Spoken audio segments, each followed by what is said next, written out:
BP, sugar, thyroid, obesity, hormone సమస్యలని మందులు లేకుండా నేచర్ మంత్ర ఫుడ్ తో రివర్స్ చేసుకోండి.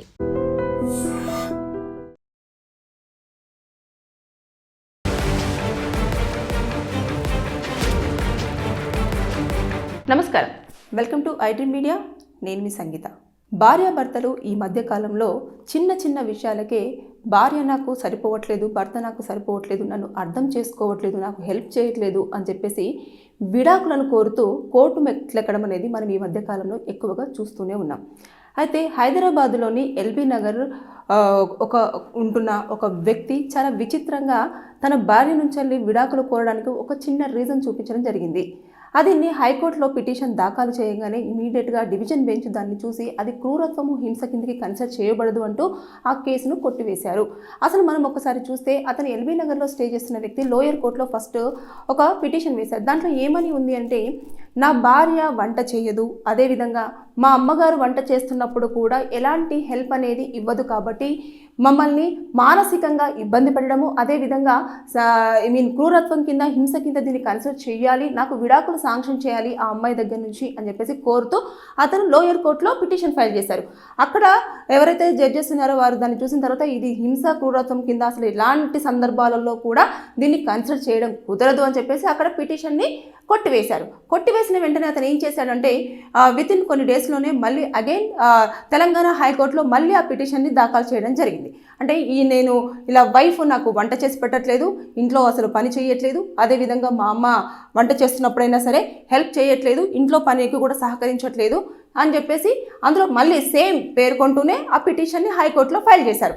హైకోర్టులో ఫైల్ చేసిన తర్వాత హైకోర్టులో కూడా ఏదైతే లోయర్ కోర్టు సూచించిందో దాన్ని బేస్ చేసుకొని అదే విధంగా చెప్పడం జరిగింది. అది ఎప్పుడైనా సరే ఒక వ్యక్తిని క్రూరత్వంగా చూడాలన్నా, అది హింస కింద కన్సిడర్ చేయాలన్నా వారు మాటలతోనో లేదు అంటే వారి చేష్టలతోనో కొట్టడం కానివ్వండి, తిట్టడం కానీ, అబ్యూజివ్ లాంగ్వేజ్ యూజ్ చేయడం కానివ్వండి, లేదంటే నెట్టివేయడం కానివ్వండి, లేదంటే సూటిపోటి మాటలతో ఇబ్బంది పడడం కానివ్వండి, ఇలాంటివి చేస్తేనే అవి కొంచెం ఇబ్బందికరంగా ఉంటాయి. కాబట్టి దానిని హింస కింద కన్సిడర్ చేయడానికి ఉంటుంది. కానీ మిగతా ఏ సందర్భంలో కూడా ఇప్పుడు వంట చెయ్యాలి అన్నప్పుడు తన ఇష్టం, వచ్చి వంట చేయడానికి చేస్తుంది, లేకపోతే లేదు, అంతే తప్పించి దాన్ని బాగా బలవంతంగా మనం చేయించడానికి లేదు అని చెప్పేసి అన్నట్టుగానే ఇందులో కన్సిడర్ చేయబడుతూ ఆ పిటిషన్ని ఇమీడియట్గా కొట్టివేయడం అనేది జరిగింది. ఈ లెక్కను చూసేసుకుంటే చిన్న చిన్న విషయాలకే మొత్తం అంటే భార్య భర్తలు ఎవరైనా సరే నాతో సరిగ్గా ఉండట్లేదు, విడాకులు, మా అమ్మతో సరిగ్గా మాట్లాడట్లేదు, విడాకులు, ఈ పలానా టైంకి రావట్లేదు ఇంటికి, విడాకులు, తడి టవల్ తీసుకొచ్చి బెడ్ మీద వేశారు, విడాకులు, తర్వాత నెక్స్ట్ నేను ఫోన్ చేసినప్పుడు ఎత్తట్లేదు అందుకోసమని విడాకులు, ఇప్పుడు చూస్తే వంట చేయట్లేదు నాకు విడాకులు. అంటే విడాకులు తీసుకోవడం అనేది చాలా ఈ మధ్య కాలంలో ఒక చిన్న కామన్ పాయింట్గా చూడడం జరుగుతుంది. దానికోసం వాళ్ళు ఇస్తున్న పాయింట్స్ కూడా చాలా చిన్న చిన్న రీజన్స్ అన్నట్టు, మాట్లాడట్లేదు, చూడట్లేదు, టైం ఇవ్వట్లేదు, లేకపోతే ఇలాంటివన్నీ. దీనివల్ల ఏమవుతుంది అని అంటే ఈ ముఖ్యంగా విడాకులు తీసుకోవాలి అనుకున్నప్పుడు కింద గ్రౌండ్ పాయింట్స్ అనేవి కొన్ని ఉంటాయి, మేజర్గా చూస్తారన్నట్టు. అవి చట్టంలో కూడా చాలా క్లియర్గా పొందుపరచడం జరిగింది. ఎలాంటి సందర్భాలలో విడాకులు అనేది ఇవ్వడం జరుగుతుంది, ఎలాంటిని బేస్ చేసుకుంటే ఒకరినొకరు విడిగా ఉంటూ వారి జీవితాలను గడపడానికి ఉండే అవకాశం ఉంది అనేది అక్కడ చూడడం అనేది జరుగుతుంది. ఇక్కడ ఇక చిన్న చిన్న విషయాలకు మాత్రం ఎట్టి పరిస్థితిలో నైట్ పడుకుంటే ఇలా అవుతుంది, లేకపోతే ఆయన ఇలా చేస్తున్నాడు, లేకపోతే ఈ అమ్మాయి ఇలా చేస్తుంది అని చెప్పేసి సిల్లీ రీజన్స్కి మాత్రం ఏ కోర్టు కూడా మీరిద్దరు విడిపోయి మీరు కాపురాన్ని విడదీసుకొని విడిపోయి జీవించండి అని చెప్పేసి చెప్పేది ఉండదు.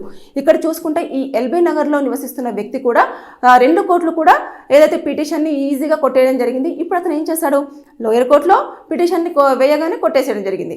హైకోర్టుకు వచ్చారు, హైకోర్టులో కూడా అది క్రూరత్వం, హింస కిందకి కన్సిడర్ చేయబడదు కాబట్టి అక్కడ కూడా పిటిషన్ కొట్టేయడం జరిగింది. ఇప్పుడు అతను ఏం చేశాడు, నెక్స్ట్ ఆల్టర్నేటివ్గా సుప్రీంకోర్టుకు వెళ్ళడం జరుగుతుంది.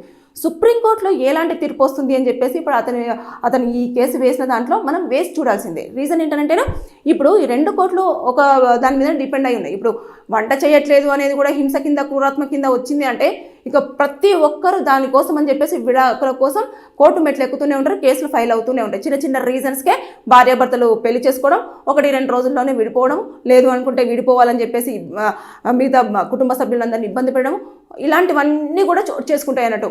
కాబట్టి ఎప్పుడైనా సరే భార్యాభర్తలు కలిసి ఉండేటప్పుడు చిన్న చిన్న విషయాలలో వాటిని భూతద్దంలో పెట్టి చూడాల్సినంత అవసరం లేదు. ఒకవేళ చేయకపోతే కూర్చోబెట్టేసి మాట్లాడేసి, ఇలా అమ్మ ఏజ్ అయిపోయింది, లేదు అనుకుంటే ఇలా నువ్వు వంట చేస్తే నీ చేతి వంట నాకు చాలా ఇష్టం అని చెప్పేసి భర్త ఒక్క మాట చెప్పారంటే ఖచ్చితంగా భార్య చేస్తుంది.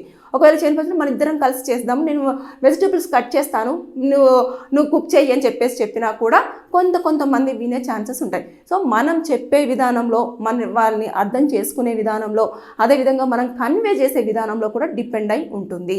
ఇది చెయ్యట్లేదు, అవ్వట్లేదు, ఇంకా కాదు అని మొండిపట్టు, ఈ మధ్యకాలంలో ఈగోస్ వల్ల కూడా రిలేషన్షిప్స్ అనేవి చాలా వరకు డ్యామేజ్ అవ్వడం అనేది జరుగుతుంది. కాబట్టి నేను చెప్పేది ఏంటంటే, ఈ వీడియోలో చిన్న రీజన్స్ కోసం మీరు కోర్టు మెట్లు ఎక్కినా సరే, అక్కడ ఎవరైతే జడ్జెస్ ఉంటారో మొత్తం పునఃపరిశీలించిన తర్వాత, మొత్తం పూర్తిగా క్షుణ్ణంగా దాన్ని చూసిన తర్వాత అప్పుడు విడాకుల కోసం ఈ కేసును మనం తీసుకోవచ్చా లేదా అనేది కూడా చూడడం జరుగుతుంది. అసలు కేసు వేయగానే కొట్టేశారు, అది ఇంకా ఆర్గ్యుమెంట్స్ కాదు, అసలు కేసునే స్వీకరించలేదంటే మీరు ఆలోచించండి. కాబట్టి చిన్న రీజన్స్ కోసం మీరు ఎట్టి పరిస్థితుల్లో కూడా భార్యాభర్తలు విడిపోవాలని ఆలోచన చేసి విడాకుల దాకా వెళ్ళకూడదని చెప్పేసి నేను ఈ వీడియోలో మిమ్మల్ని కోరుకోవడం జరుగుతుంది. Thank you.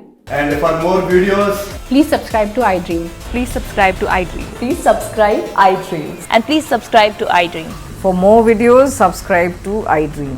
please like, share and subscribe to the channel. Congratulations, iDream. Subscribe to iDream. Subscribe to iDream. So subscribe to iDream Media. iDream की iDream team अंदर की huge congratulations. Please subscribe iDream Media. Please subscribe to iDream. Subscribe iDream. Please subscribe to iDream. iDream అంటే నా కళల ఛానల్ను subscribe చేసుకున్న నోరు తిరుగుతలేదు, మీరైతే గంట గుర్తు కొట్టండి. For more such videos, please subscribe to iDream. Subscribe to iDream. Please subscribe to iDream. Please subscribe iDream Media. Please do subscribe to iDream. Please subscribe to iDream Media. For best entertainment and information, please subscribe iDream. And don't forget to subscribe to iDream.